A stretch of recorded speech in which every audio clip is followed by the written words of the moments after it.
আমি চলে এসেছি মাদারীপুর জেলার পাইকপাড়া ইউনিয়নের ফুলতলা হাটে। কেমন আছেন? আপনার তো সেই ছোট থেকে দেখতেছি এই ব্যবসায় নিয়োজিত। কত বছর হবে মিনিমাম? 55 বছর। মাশাআল্লাহ মাশাআল্লাহ, আল্লাহ আপনার আরো বছর হোক। গ্রাম বাংলার চিরচেনা এই হাটটি সপ্তাহে 2 দিন, সোমবার ও শুক্রবার বসে। আর এই 2 দিন এলেই যেন ফুলতলা হাটের চারপাশে নতুন এক প্রাণের সঞ্চার হয়। দূর দূরান্তের বিভিন্ন গ্রামের মানুষ তাদের প্রয়োজনীয় জিনিসপত্র কিনতে আসেন এই হাটে। আবারও ফুলতলা হাটে দেখা হয়ে গেল আকাশ ভাইয়ের সাথে। আসলে আমার আকাশ ভাইয়ের সাথে যখনই দেখা হয় খুবই ভালো লাগে। কেমন আছেন ভাই?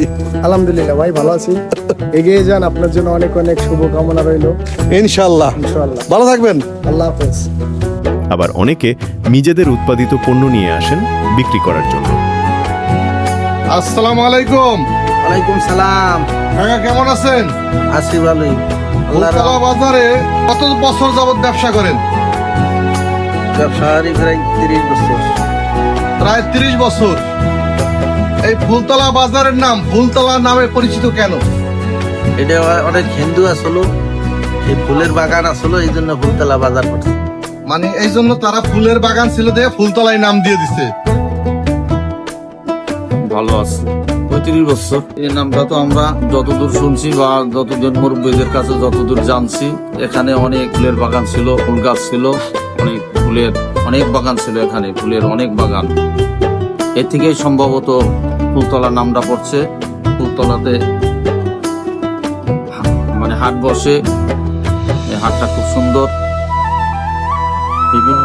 বিভিন্ন গ্রামের লোকজন এখানে আসে এবং একটা বাজার মেলে 2 দিন বসে, সোমবার শুক্রবার। ধন্যবাদ। কেউ সবজি নিয়ে এসেছেন, কেউ মাছ, কেউ ফলমূল, আবার কেউ নিয়ে এসেছেন নিত্য প্রয়োজনীয় নানা সামগ্রী।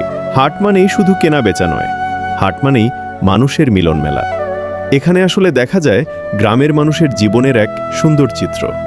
পরিচিত মানুষের সঙ্গে দেখা হচ্ছে, কেউ গল্প করছেন, কেউ দরদাম করছেন, আবার কেউ ব্যস্ত হয়ে নিজের প্রয়োজনীয় জিনিস কিনে বাড়ি ফিরছেন।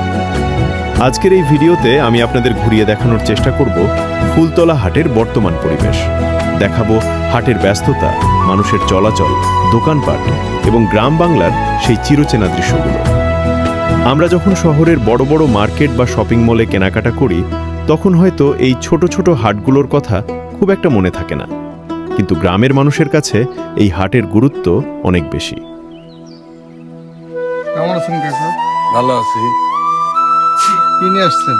পান লইছি। পান কই? মার্কেটে।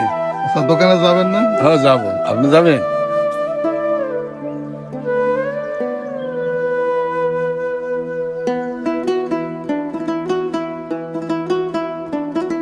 একজন কৃষক হয়তো ভোরবেলা ঘুম থেকে উঠে নিজের জমির সবজি সংগ্রহ করেছেন, তারপর সেই পণ্য নিয়ে চলে এসেছেন হাটে। সারাদিন পরিশ্রম করে উৎপাদন করা সেই পণ্য বিক্রি করেই হয়তো তার পরিবারের অনেক প্রয়োজন মিটবে। আবার একজন ক্রেতা হয়তো পরিবারের জন্য প্রয়োজনীয় কিছু জিনিস কিনতে এসেছেন। কারো হাতে বাজারের ব্যাগ, কেউ মাথায় করে মালামাল নিয়ে যাচ্ছেন, আবার কেউ হয়তো ভ্যান বা অটোরিকশায় করে বাড়ির পথে রওনা হচ্ছেন। এই ছোট ছোট দৃশ্যগুলোই আসলে আমাদের গ্রাম বাংলার জীবনের সৌন্দর্য। ফুলতলা হাটে এসে সবচেয়ে ভালো লাগার বিষয় হলো এখানে মানুষের মধ্যে এখনো সেই পরিচিতি আর আন্তরিকতা দেখা যায়। অনেকেই একে অপরকে চেনেন, দেখা হলেই কথা বলেন, কুশল বিনিময় করেন। ব্যস্ততার মাঝ পরিবেশটা নিজের চোখে দেখে যেতে পারেন। বিশেষ করে সোমবার ও শুক্রবার হাটের দিন হওয়ায় পরিবেশটা থাকে বেশ জমজমাট। গ্রামের মানুষের দৈনন্দিন জীবন, কেনাকাটা আর হাটের ব্যস্ততা সবকিছু মিলিয়ে এখানে তৈরি হয় এক চমৎকার দৃশ্য। আমি চেষ্টা করছি আপনাদের মোবাইলের পর্দায় সেই দৃশ্যগুলো তুলে ধরতে। আপনারা যারা শহরে থাকেন তাদের কাছে হয়তো এই দৃশ্যগুলো খুব সাধারণ মনে হতে পারে, কিন্তু গ্রামের মানুষের জীবনের সঙ্গে এই হাটের সম্পর্ক অনেক গভীর। কারো জীবিকার সঙ্গে এই হাট জড়িয়ে আছে, কারো পরিবারের বাজার সদাইয়ের সঙ্গে জড়িয়ে আছে, আবার কারো কাছে এই হাট হলো পরিচিত মানুষদের সঙ্গে দেখা করার একটি সুযোগ। একজন বিক্রেতার জন্য হাট মানে তার পরিশ্রমের ফসল বিক্রি করার জায়গা, আর একজন ক্রেতার জন্য হাট মানে পরিবারের প্রয়োজনীয় জিনিস সংগ্রহ করার জায়গা। এইভাবেই বছরের পর বছর ধরে চলে আসছে গ্রাম বাংলার হাটের জীবন। আপনারা ভিডিওতে যে দৃশ্যগুলো দেখছেন এগুলো আমাদের চেনা জানা গ্রামীণ জীবনেরই অংশ। এখানে নেই শহরের মতো বড় বড় বিল্ডিং, নেই ঝলমলে আলো, কিন্তু আছে মানুষের ভালোবাসা, পরিশ্রম আর জীবনের বাস্তব গল্প। হয়তো এই হাটের কোনো এক কোণে দাঁড়িয়ে থাকা একজন বৃদ্ধ মানুষ তার জীবনের অনেক স্মৃতি বহন করছেন। কোনো এক দোকানি প্রতিদিনের মতো আজও অপেক্ষা করছেন ক্রেতার জন্য। আবার কোনো কৃষক তার উৎপাদিত পণ্য বিক্রি করে মুখে হাসি নিয়ে বাড়ি ফিরবেন। এই মানুষগুলোর গল্পই আমাদের গ্রাম বাংলার গল্প।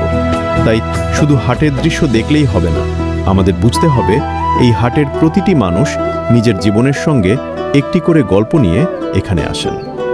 আজকের এই ফুলতলা হাট ভ্রমণে আমি আপনাদের যতটা সম্ভব এখানকার পরিবেশ দেখানোর চেষ্টা করছি। আশা করি গ্রাম বাংলার এই সুন্দর দৃশ্যগুলো আপনাদের ভালো লাগবে। ভিডিওটি যদি ভালো লাগে তাহলে অবশ্যই একটি লাইক দিয়ে পাশে থাকবেন। আপনার মতামত কমেন্ট করে জানাবেন। আর এমন সুন্দর গ্রামীণ পরিবেশ, হাটবাজার ও মানুষের জীবনযাত্রার ভিডিও দেখতে আমাদের সঙ্গে থাকবেন। সবশেষে একটা কথাই বলব, আমাদের গ্রাম, আমাদের হাট, আমাদের মানুষ, এসবই আমাদের শেখ। আধুনিকতার সঙ্গে এগিয়ে যাওয়ার পাশাপাশি আমাদের এই ঐতিহ্যগুলোও ধরে রাখতে হবে।